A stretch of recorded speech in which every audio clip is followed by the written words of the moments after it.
So carpenter bees are a great insect. They're really good at spreading pollen, and they very rarely sting. But then they made the decision to attack my house, and it got personal. So today, we're gonna build carpenter bee traps, and we're gonna catch those suckers.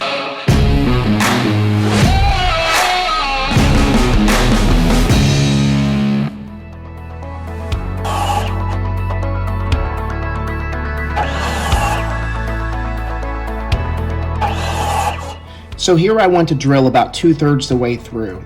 I use a 7/8 drill bit and put tape on the end to make sure I don't go in too far.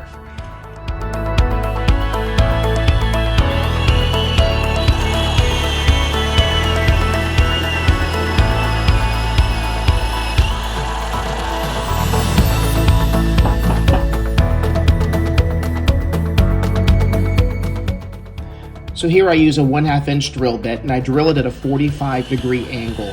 There's no need to measure, you can eyeball it and it'll be just fine. Make sure these holes connect to the main hole that you drilled at the beginning.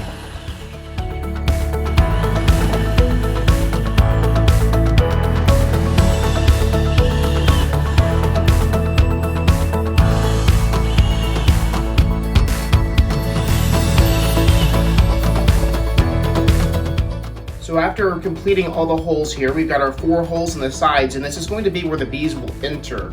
The bottom is where the bees will come out of. And so you can pretty much use almost anything to catch the carpenter bees. What I'm going to use is a mason jar, and I'll show you how that's done. So the mason jar is going to go underneath the biggest hole, the bottom hole of the carpenter bee trap. So what we're going to want to do is to use the same drill bit that we used for the carpenter bee trap to go in the top of the mason jar.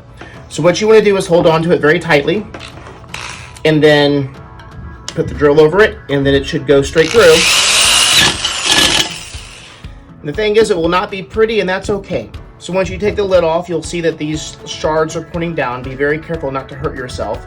You can leave them there because the bees also don't mind if it's pointed towards the trap. So now what we'll want to do is just to hammer a couple nails into the lid of the jar here, and this should help keep it secure.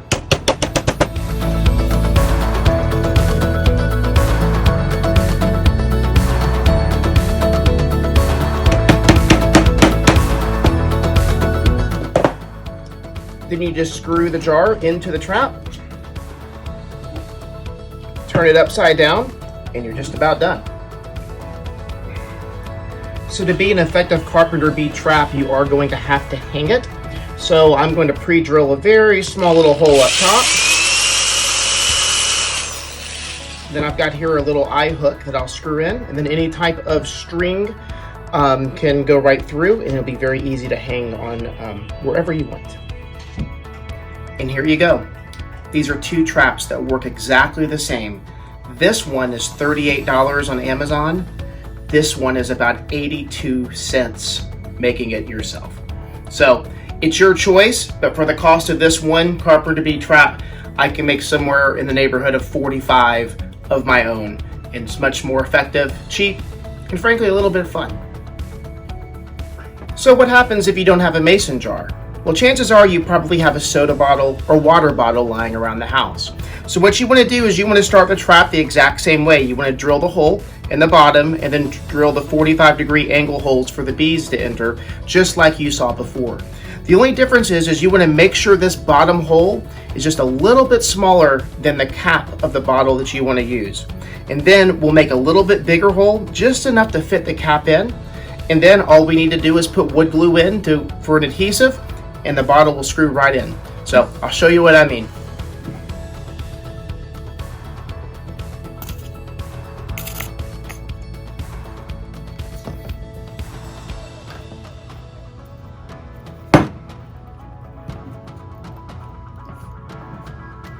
So it shouldn't take long for the wood glue to dry. You've got a very clear opening. Now all you've got to do is screw in the bottle.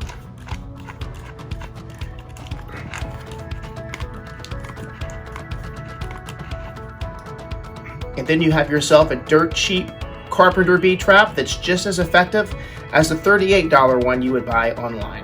You can spend $38 for one carpenter bee trap, or you can do it yourself with a fun project and have 11 for under $10. Choice is yours. So thanks for following Accidentally Country, and we'll see you next time.